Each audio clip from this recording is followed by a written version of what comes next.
Olá! Hoje a gente vai mergulhar num paradoxo da economia que é, no mínimo, intrigante. Pensa só, como é que uma medida para ajudar um setor específico pode, no fim das contas, acabar prejudicando a economia inteira? Parece contraintuitivo, né? Mas calma, vamos desvendar esse mistério juntos. É isso aí, a grande questão é essa mesmo. Como que uma política que, na teoria, é ótima, sei lá, para fortalecer a indústria, por exemplo, pode, na prática, criar um problemão para todo o resto? É um quebra-cabeça e tanto, mas que a gente vai montar. Sabe, a primeira coisa que vem à mente é aquela lógica bem simples. Poxa, se um setor está bombando, o país inteiro está ganhando, certo? Só que não é bem assim. A economia é bem mais complexa do que essa linha reta. É como se fosse um quebra-cabeça gigante, cheio de peças que a gente não vê de cara. E é aí que mora o perigo. Para a gente conseguir entender isso de verdade, o segredo é parar de pensar na economia como se fossem várias caixinhas separadas, sabe? O agro aqui, a indústria ali. Não. Pensa mais como uma teia de aranha, uma rede toda conectada. Cada fio, agricultura, indústria, serviços, está ligado um no outro. Se você puxa um fio com muita força, o que acontece? A teia inteira treme. É exatamente isso. E essa imagem da teia é perfeita, porque ela nos leva direto para dois conceitos-chave da economia. São eles que explicam por que essa tarefa de bombar só um setor é tão, mas tão complicada. Vamos dar uma olhada em como eles funcionam na prática. Então, o primeiro conceito é o que a gente chama de interdependência setorial.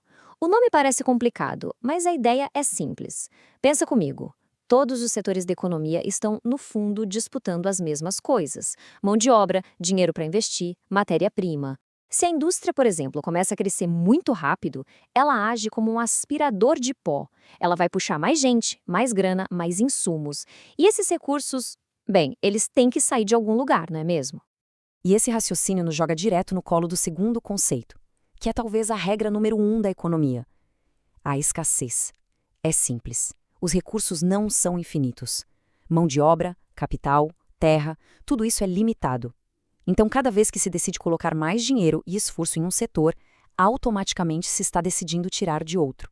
Não tem mágica. É o famoso não existe almoço grátis. Toda escolha tem um custo. Ok, então, juntando as peças, a gente tem uma teia interligada e recursos que são escassos.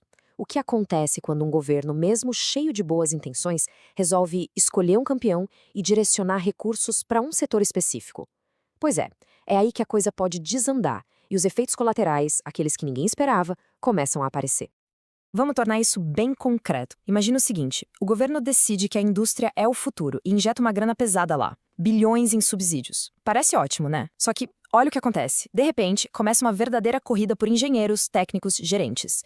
Os salários nesse setor disparam. E o setor de serviços, que também precisa exatamente desses mesmos profissionais, ele fica a ver navios. De uma hora para outra, os custos deles sobem e fica mais difícil achar gente qualificada. Resultado: a competitividade do setor de serviços vai lá para baixo. E não para por aí. Vamos pensar em outras políticas bem comuns. Colocar tarifas altas para importados, claro, isso protege a indústria local no começo, mas o risco é que ela fique acomodada, menos inovadora e, no futuro, menos competitiva. Ou então, dar subsídios para baixar o preço de um produto.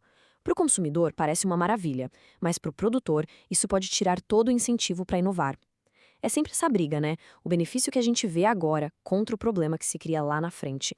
Então, o resumo da ópera é o seguinte: essa tentativa de escolher um setor campeão e apostar todas as fichas nele pode ser um tiro no pé. Pode levar a um uso totalmente ineficiente dos recursos do país, gerar uma inflação só naquele setor e, o mais irônico de tudo, pode acabar enfraquecendo outras áreas importantes.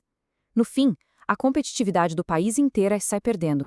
E olha, isso que a gente está falando não é só papo de livro de economia, não. Existe um caso real, um exemplo clássico que todo economista estuda e que mostra exatamente esse perigo na prática.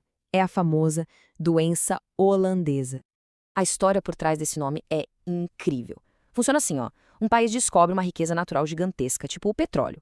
Ótimo, né? O dinheiro começa a entrar com tudo, isso faz com que a moeda local fique super forte, super valorizada. Parece uma bênção, mas aí vem o problema.